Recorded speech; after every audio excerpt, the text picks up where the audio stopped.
The shop smelled the same as it had when Paul was 7 years old.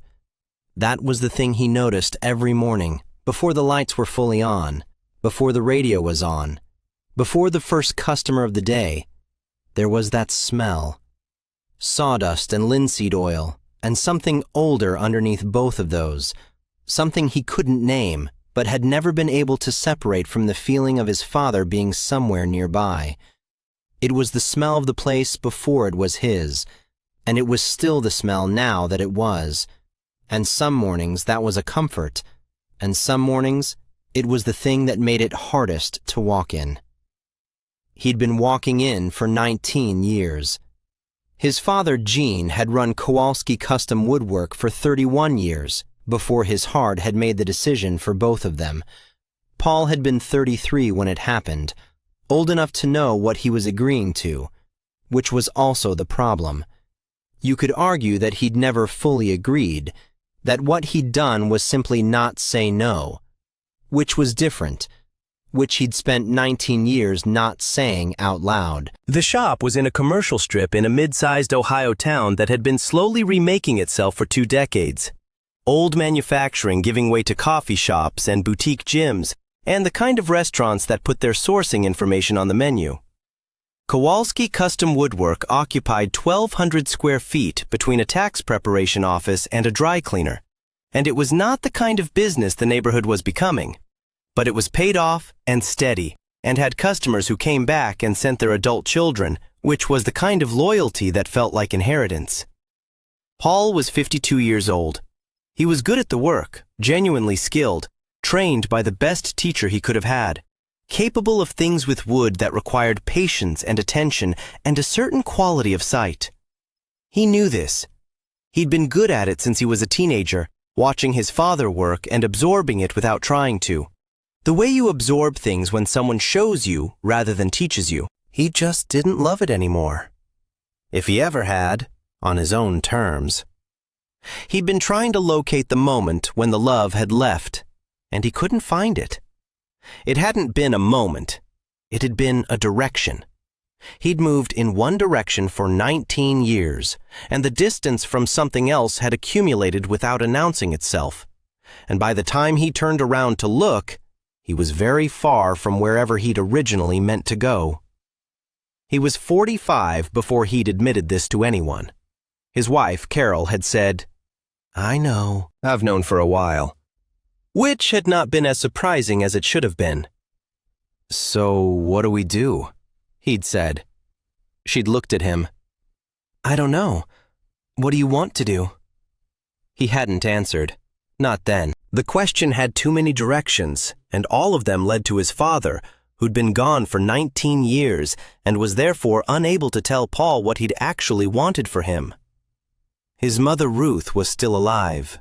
She was 79 and sharp, and lived 20 minutes away and came to the shop sometimes, not to check on things, but to sit in the chair by the window and watch the street, and occasionally say something about Gene that was the kind of observation a person makes when they've been holding it for a while.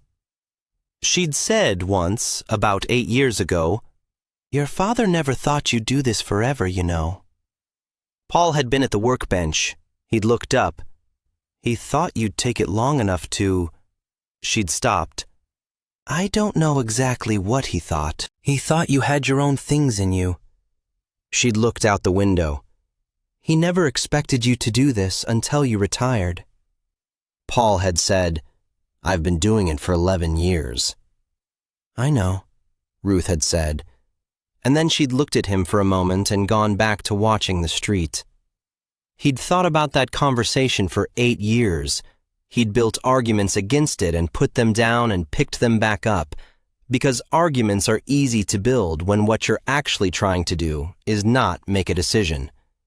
The young man's name was Marcus. He'd come in on a Thursday in late April, not as a customer, as a walk-in, the particular kind who has rehearsed what they're going to say and is slightly nervous anyway. He was 24. Recently out of a trade program, looking for something he couldn't quite get through the program, which was he wanted to make things that were good rather than things that were finished. He'd said it almost exactly that way, and Paul had understood it immediately. which surprised him. "What kind of things?" Paul asked. "Furniture mostly, but," Marcus looked around the shop, "things that last, things that are worth keeping." He looked at a chair Paul had been working on, a commission for a family in Cleveland, something he'd been replicating from a photograph of a damaged original. "Did you make that?" "I'm making it," Paul said. Marcus looked at the chair for a long moment. "Can I ask what you used for the back slats?" "That curve," Paul told him. He told him more than the minimum, which happened sometimes when someone asked a real question, and Marcus listened the way people listen when they're actually absorbing rather than waiting for a pause to speak. And Paul found himself at the workbench showing him something without having planned to. Marcus stayed for an hour. He came back the following Thursday. By the third week, Paul had given him 2 tasks, small ones, finishing work, sanding a surface that needed a particular kind of patience, and Marcus had done them with the specific quality of someone who understands that the small task is not the point, but is made of the same material as the point. And Paul had noticed and said nothing and given him another one. His sister Joanne came into the shop in May. Joanne lived nearby and had opinions about the shop as their shared inheritance, which she maintained by being the person who said things in the sharp register of someone who believed they were being reasonable. "Who's the kid?" she asked. Paul had introduced Marcus briefly, and Marcus had been sent on an errand. "His name is Marcus. He's been helping out." "Helping out how?" "Doing work, learning things." Joanne looked at him. "Paul, are you paying him?" "A little." "From the shop?" "Where else would I pay him from?" She was quiet for a moment, which was the quiet before a position. "I just think before you start, I don't know, training someone, you should think about what that means. That's not nothing, having someone in here." "I know it's not nothing." "Are you thinking of bringing someone on permanently?" "I'm not thinking that far ahead." "Because Dad ran this himself," Joanne said. "He ran it with you, and then you've run it. I just don't want you to... To what?" She stopped. She'd gotten somewhere she hadn't quite planned to go. "I just think we should be careful about changes." "We," Paul thought. He said, "I'll keep you posted," and went back to work, which was not a resolution, but was what the moment offered. Marcus came back that afternoon, and Paul did not tell him about the conversation. He gave him the task that needed doing and watched him do it, which was becoming a habit that carried something Paul hadn't fully named yet. There was an afternoon in June, a Tuesday, after Marcus had been coming for 6 weeks, when the shop was quiet and they were both working, Marcus on a drawer that needed rehanging, Paul on the Cleveland chair, which was nearly done, and Paul said, without planning to, "Why woodworking?" Marcus didn't look up immediately. "What do you mean?" "You could have gone into a dozen other trades. What is it about this specifically?" Marcus was quiet for a moment. His hands kept working, which Paul recognized as a tell.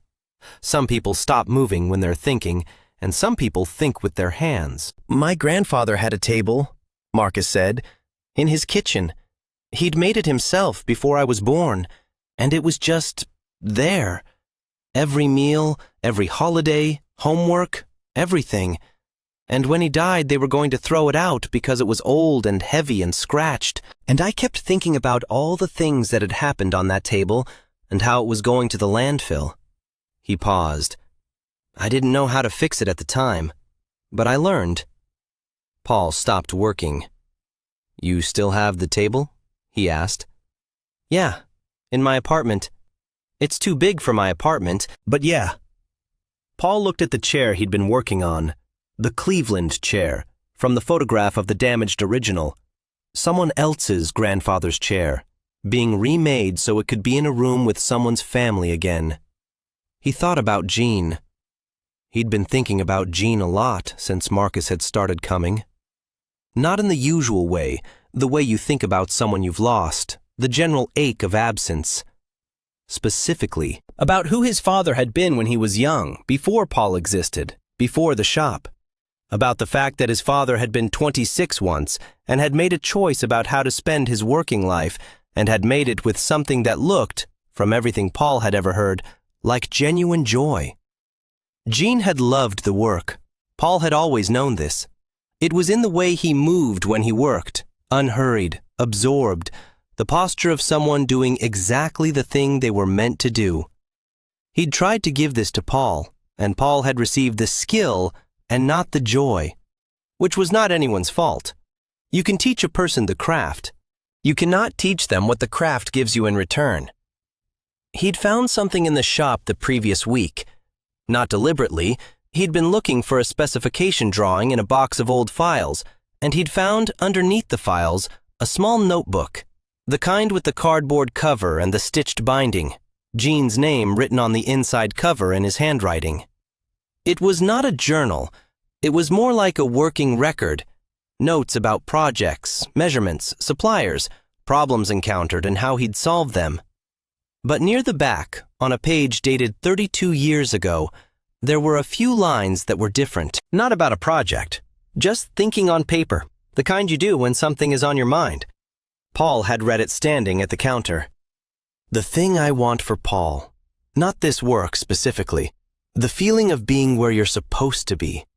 That's what I want him to have. This work gave me that, but it's not the only place to find it. He should find his own place. He'd stood there for a while. His father had written this 32 years ago, before Paul had come into the shop, before Gene had died, before any of it.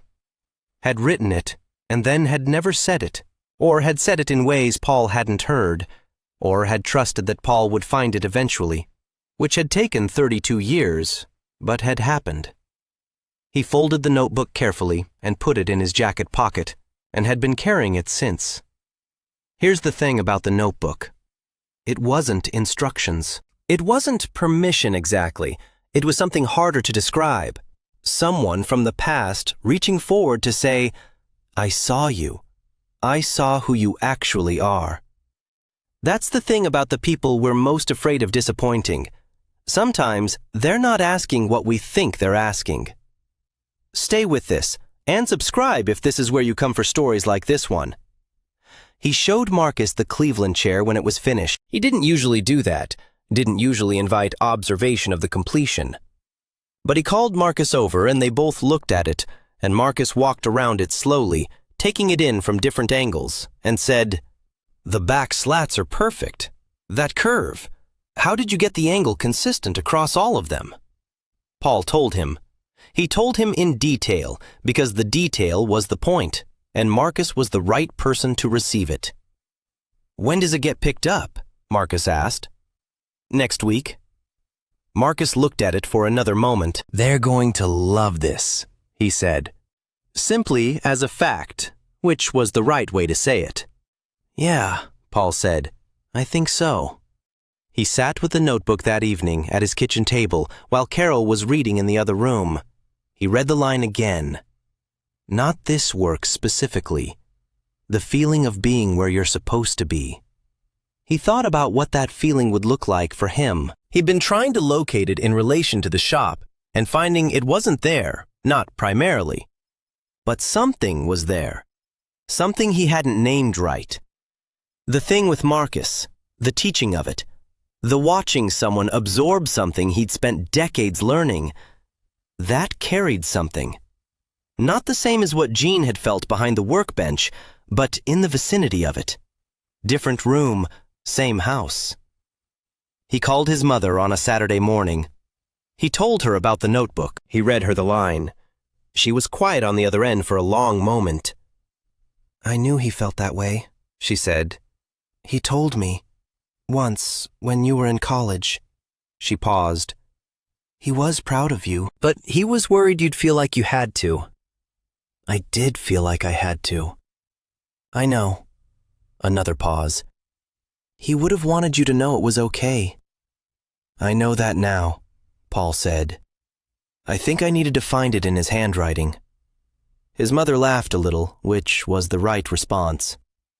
Very Gene, she said. He was never good at saying things out loud if he could write them down instead. All told Carol that evening. He told her about Marcus, about the chair, about what the teaching felt like, about the notebook and the line, and what he'd been thinking since. He told her more completely than he'd told her anything about the shop in years, which she received with the attention of someone who has been waiting for this version of the conversation. "So what are you thinking?" she asked. "I'm thinking," he stopped. "I want to keep the shop. I don't want to close it. But I want to change what it means for me to be there." He looked at his hands. "Marcus has something, the real thing. And I know how to teach it, even if I don't have the love for the daily work anymore." He paused. "I think the reason I've been unhappy is that I've been trying to be Dad. And I'm not Dad. I'm me. And what I can offer is different from what he offered." "That sounds right," Carol said. "It might not work practically. I don't know yet." "That's okay. You can figure that out." She said it like it was a simple thing, which it wasn't, and also it was, and he appreciated both. He talked to Marcus the following week. Not about everything. He didn't owe Marcus the full interior history of 19 years, but he told him, plainly, that he was thinking about a different arrangement, that he wanted to bring him on more formally, teach him more completely, and that over time the shape of it would change, more of it becoming Marcus's, less of it Paul's day-to-day. Marcus looked at him for a long moment. "Why?" he asked, not challenging, genuinely asking. Paul thought about how to answer. "Because you look at this the way someone should look at it," he said. "And I stopped looking at it that way a while ago. Not because it stopped being worth looking at, because I was doing it for the wrong reasons." He paused. "I want it to be in your hands. I think that's what it needs." Marcus was quiet. "I'd still be here," Paul said.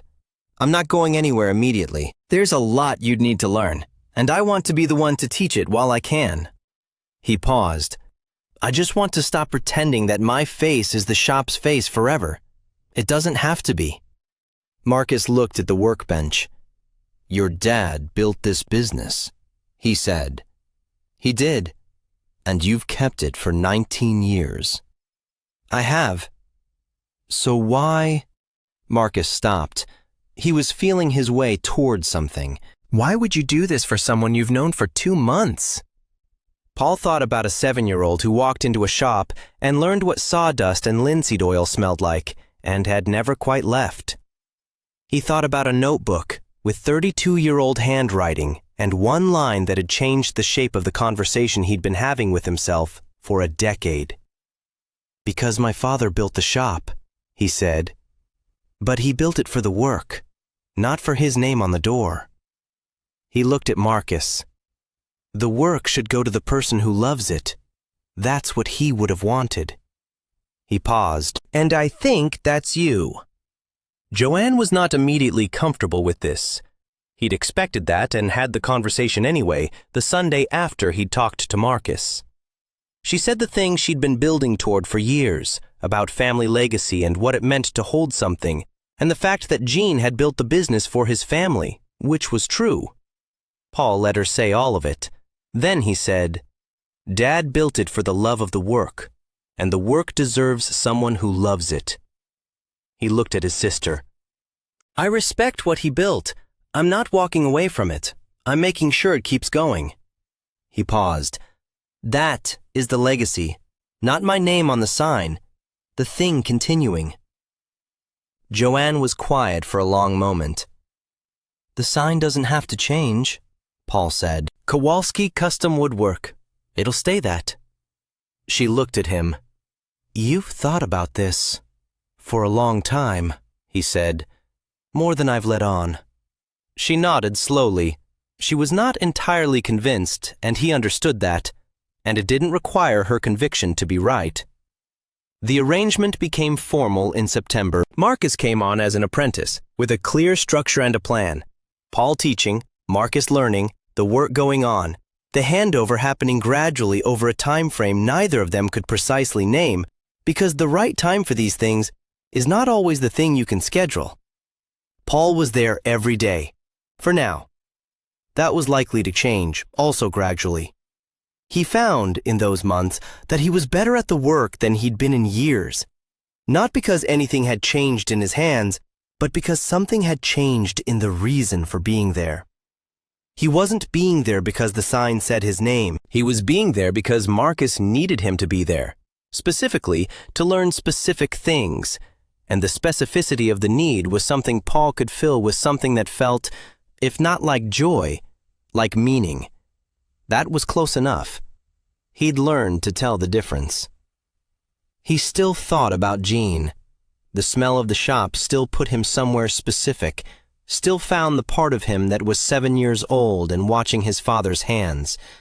He didn't want to stop thinking about Jean. He just didn't want to confuse thinking about Jean with becoming Jean. He was Paul. He had his own things in him, as his father had apparently known 32 years ago and written down in a notebook and left somewhere Paul could find it when he was ready. He carried the notebook in his jacket for the rest of the year. He didn't read it often. He just wanted it there.